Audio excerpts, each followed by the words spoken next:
로벅스는 교육 시스템입니다. 돈을 많이 벌기 위해서 학교 교육이 필요한지 알아보기 위해 저는 오늘 3가지 게임을 탐험합니다. 게임이 끝나면 챗GPT가 제 주장을 별점으로 평가하고 마지막에 총 11점을 넘지 못하면 벌칙으로 1,000 로벅스를 시청자 한 분께 기부해야 합니다. 첫 번째 게임은 람보르기니 게임입니다. 이런 슈퍼카 게임이 대체 교육과 무슨 관련이 있냐고요? 네, 맞습니다. 그런데 잘 생각해보면 저희가 람보르기니 같은 슈퍼카에서 내리는 부자들을 보면 대부분 학교 교육을 통해서 성공했다고 생각하기보다는 불법적이거나 비정상적인 방법으로 돈을 벌었다고 의심하는 경우가 있습니다. 즉, 저희는 무의식적으로 교육 시스템과 많은 부를 연관짓지 않는다는 겁니다. 그러면 대부분의 사람들이 왜 대학을 그렇게 중요하게 생각하고 교육에 목숨을 거는 걸까요? 이렇게 제 첫 번째 주장이 끝났고 이제 챗GPT에게 주장을 평가해달라고 했는데요. 문제는 5점 만점에 2.5점으로 최악의 점수를 받았다는 것입니다. 이렇게 되면 1,000 로벅스를 기부할 수밖에 없는데요. 일단은 다음 게임으로 가보죠. 두 번째 게임은 킥복싱 게임입니다. 교육이랑 킥복싱이랑 연관이 되어 있다니 말도 안 됩니다.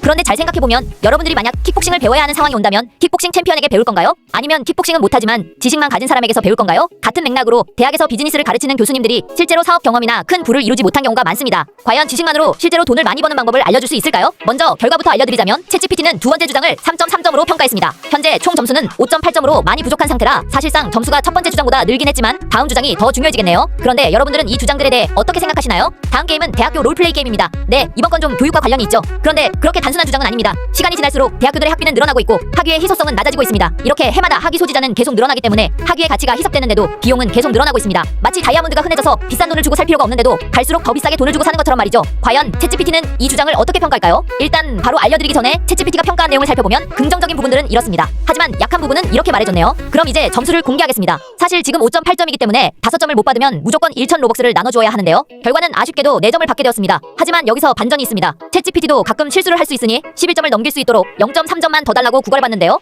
다행히도 0.3점을 추가로 준다고 해서 총 11.1점으로 로벅스는 아낄 수 있게 됐네요. 그렇지만 시청해주셔서 감사하니 이 영상에 유저네임을 적어주시는 분들 중 한 분께 1,000 로벅스를 드리도록 하겠습니다.